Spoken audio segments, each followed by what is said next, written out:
എടോ ജയിലുകളൊക്കെ താൻ പിടിച്ച ഗുണ്ടകളെ കൊണ്ട് ഫുള്ളാ. 3 സെൻട്രൽ ജയിലുകളിലും ഹൗസ്ഫുൾ ബോർഡ് എഴുതി തൂക്കിയിട്ടിരിക്കുക. ആ ഗുണ്ടകൾക്കൊക്കെ ഉണ്ട കൊടുക്കാൻ തന്റെ അച്ഛൻ കട്ടുണ്ടാക്കിയ കാശ് കൊണ്ടുവരോ? പോലീസ് ഇപ്പൊ അങ്ങോട്ട് ഓടണു ഇങ്ങോട്ട് ഓടണു. ഈ മൂത്രം ഒഴിച്ചിട്ടല്ല ജീപ്പ് ഓടണത്, പെട്രോൾ ഒഴിച്ചിട്ടാ. കേരളം ഭരിക്കുന്ന CM ഇങ്ങനെ ഒരു കോമാളിയാ വരുന്നത്. അതേടാ, ഞാൻ കോമാളിയാ, സർക്കസിലെ കോമാളി. നീയല്ലേ ഇപ്പൊ എന്റെ റിംഗ് മാസ്റ്റർ. നീ ഇങ്ങോട്ട് ചാടാൻ പറഞ്ഞാൽ ഇങ്ങോട്ട് ചാടും, അങ്ങോട്ട് ചാടാൻ പറഞ്ഞാൽ അങ്ങോട്ട് ചാടും. ഒരു ദിവസം എല്ലാം കൂടി എന്റെ കയ്യിൽ നിന്ന് പോട്ടോ. നിന്റെ ഭരണപരിഷ്കാരങ്ങൾ ഇവിടെ നടപ്പാക്കണമെങ്കിലേ ഫണ്ട് വേണം, ഫണ്ട്. നിനക്കറിയോ, ഖജനാവിൽ ഇന്നാള് ഞാൻ കൈയിട്ട് നോക്കിയപ്പോഴേ കാലി.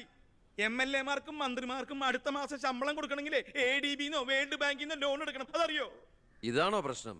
ഖജനാവ് നിറയ്ക്കാൻ വേണ്ടി ഒരു ബാങ്കിൽ നിന്ന് ലോൺ എടുക്കണ്ട. നമ്മുടെ ഈ സംസ്ഥാനത്ത് തന്നെ ഒന്ന് ശ്രമിച്ചാൽ മതി. എന്നാ നീ പോയി ശ്രമിക്കേ. സാറിന്റെ ഈ പെർമിഷൻ മാത്രം മതി സാർ. Thank you sir. ദേ പോണു എന്ത് മാരണാവോ ഉണ്ടാക്കി കൊണ്ടുവരാൻ പോണേ. ഈ കസേര പോകുന്ന തോന്നണേ.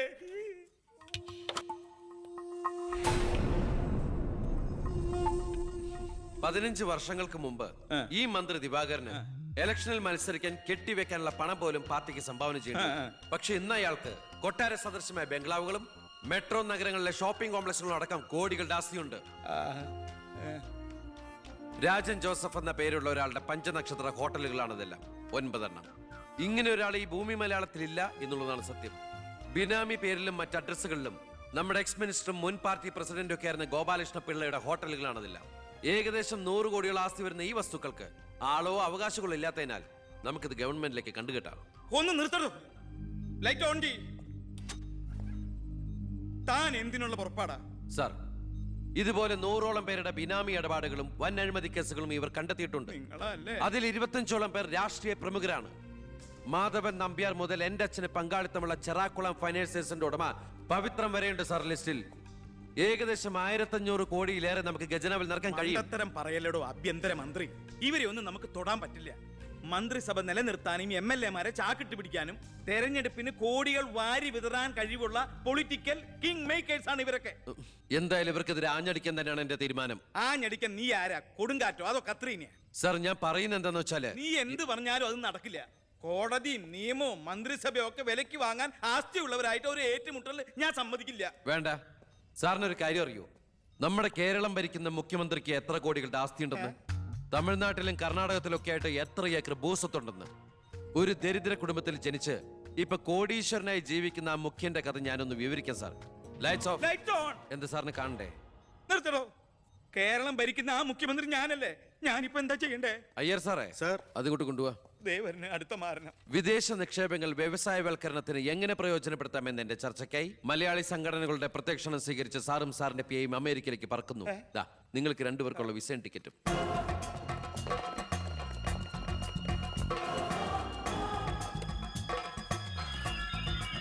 ദിവാര സാറിന് കൂടുതലായിട്ട് എന്തെങ്കിലും പറയാനുണ്ടോ?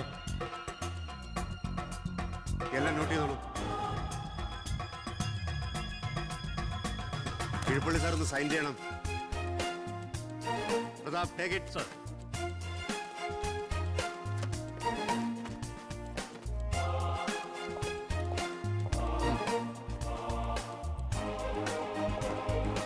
ഒരാളും പുറത്തു പോകരുത്. Sir, ledger for you. Mr. Pavitran, we want search your office. എന്താ? ഇതാ search warrant. Take A lock. ആ ലോക്കറിന്റെ കീ എടുക്ക്. ലോക്കർ തുറക്ക്.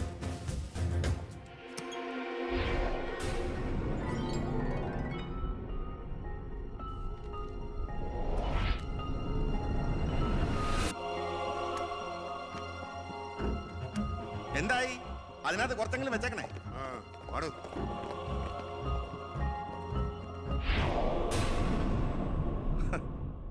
ഞാൻ ഒരു കാര്യം പറഞ്ഞേക്കാം. എന്തൊക്കെയായാലും ആഭ്യന്തരം രാജിവെക്കണം. 5 or 6 കോടി എഴുതിട്ടാണ് പ്രതിപക്ഷത്തുള്ള ഏതെങ്കിലും ഒരു ഘടകകക്ഷിയെ KDF-ൽ ചേർത്ത് എണ്ണം തയ്ക്കണം. എന്നിട്ട് അവനെ പുകച്ച് പുറത്ത് ചാടി ചോടിക്കണം. അതിന് കാശ് എവിടോ? മർമ്മം നോക്കിയല്ലേ അവൻ കുത്തിയിരിക്കുന്നത്. വിഷം മേടിക്കാൻ പോലും കാശില്ലാത്ത അവസ്ഥയാ.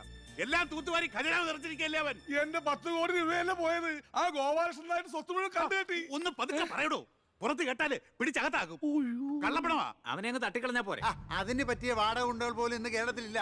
എല്ലാത്തിനും പിടിച്ച് അകത്താക്കില്ലേ. ഇനി ഇപ്പൊ ആരെങ്കിലും പുറത്തുനിന്ന് ഇറക്കിയാൽ തന്നെ അവരെയും പിടിച്ച് അവന്റെ പോലീസ് വെടിവെച്ചു കൊല്ലും. ആ വഴിയൊന്നും അത്ര എളുപ്പമല്ല. അവന് അവന്റെ ചിഹ്നത്തിന്റെ സ്വഭാവ സിംഹത്തിന്റെ. കാട്ടിൽ ആനയുണ്ട്, പുലിയുണ്ട്, കഴുതുണ്ട്. പക്ഷെ ആരാ കാട്ടിലെ സിംഹം? സിംഹം. അവൻ ആനയുടെ മഷിഷ്കം വരെ കേറിടിക്കും. ഓ അതൊന്നും നെറ്റിന്ന് മലയാളത്തിൽ പറഞ്ഞാൽ പോരോ. അയ്യ, അതൊക്കെ വിദ്യാഭ്യാസം ഇല്ലാത്ത ആൾക്കാർ പറഞ്ഞതാണ്. വിദ്യാഭ്യാസമുള്ളവർ പറയും മഷിഷ്കം. അമേരിക്കയിലേക്ക് ലൈൻ പോണു. സിഎമ്മിന്റെ മൊബൈൽ റിംഗ് ചെയ്യുന്നുണ്ട്. Hello hello hello. കട്ടായി. എന്റെ മൊബൈലിൽ നിന്ന് വിളിക്കാം. ഞാൻ ഇന്നലെ കൂടി വിളിച്ചല്ലേ ഉള്ളൂ. പൊറ്റക്കുഴിയാണ്. ഹലോ, നിങ്ങൾ ക്യൂബിലാണ്? ഇല്ല, സത്യമായിട്ടില്ല. നിങ്ങൾ ക്യൂബിലാണ്. ദയവായി ഒരാഴ്ച കഴിഞ്ഞ് വിളിക്കുക.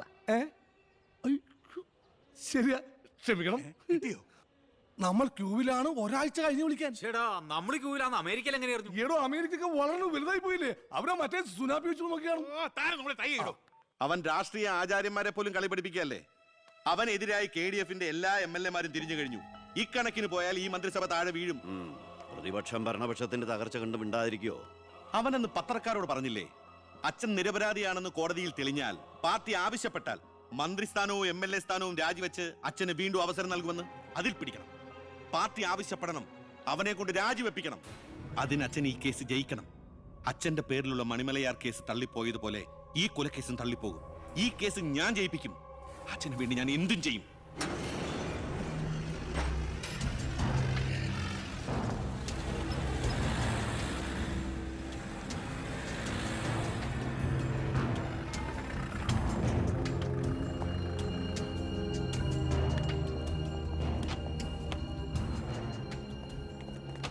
സാർ, ഇന്ന് രാവിലെയാണ് സംഭവം നടന്നത്.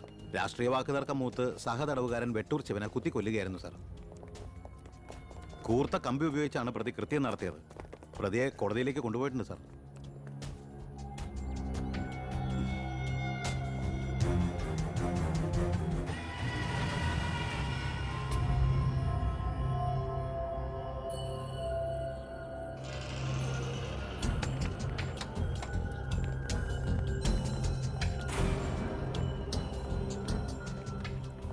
ഒന്നുകിൽ ദൈവം അച്ഛനെ കേസിൽ നിന്ന് രക്ഷിച്ചു, അല്ലെങ്കിൽ അച്ഛൻ സമർത്ഥമായി സ്വയം രക്ഷപ്പെട്ടു. പ്രസാദ് വധക്കേസിൽ ഒന്നാം പ്രതി കൊല്ലപ്പെട്ട സാഹചര്യത്തിലും രണ്ടാം പ്രതിക്ക് ഒന്നാം പ്രതിയുമായുള്ള ബന്ധം സംശയാതീതമായി കോടതിക്ക് മുമ്പാകെ തെളിയിക്കാൻ പ്രോസിക്യൂഷന് കഴിയാത്തതിനാലും രണ്ടാം പ്രതി ബാലഗംഗാധര മേനോനെ കോടതി നിരുപാധികം വിട്ടയക്കുന്നു.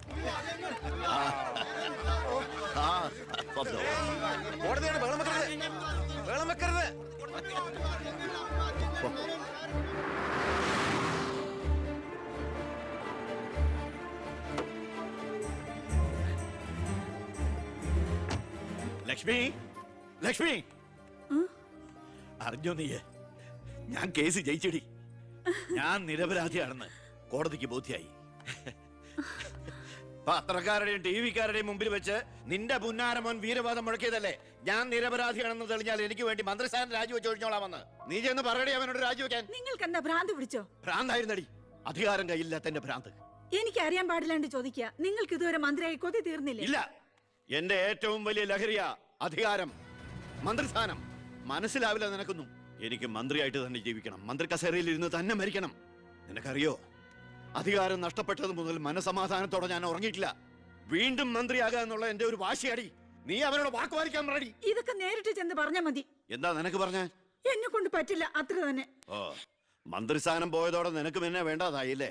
എന്നെ അനുസരിക്കാൻ കഴിയില്ലെങ്കിൽ പൊയ്ക്കോ ആഭ്യന്തരമന്ത്രിയുടെ വീട്ടിലേക്ക്. ബാക്കിയുള്ള ജീവിതം മോന്റെ കൂടെ തന്നെ അവിടെ. അച്ഛാ, എന്താ അച്ഛാ ഇങ്ങനെ? അച്ഛനൊഴികെ ഈ നാട്ടിലെല്ലാവരും വാനോളം പുകഴ്ത്ത ഏട്ടനെ. ഇങ്ങനൊരു മന്ത്രിയെ കിട്ടിയതിൽ അഭിമാനിക്കുക. മക്കൾ തങ്ങളെക്കാൾ വലുതാവണമെന്ന് എല്ലാ അച്ഛനമ്മമാരുടെ ആഗ്രഹം. പക്ഷെ അച്ഛൻ അസൂയ. മകൻ തന്നേക്കാൾ വലുതാവുന്നുള്ള എന്റെ അസൂയ.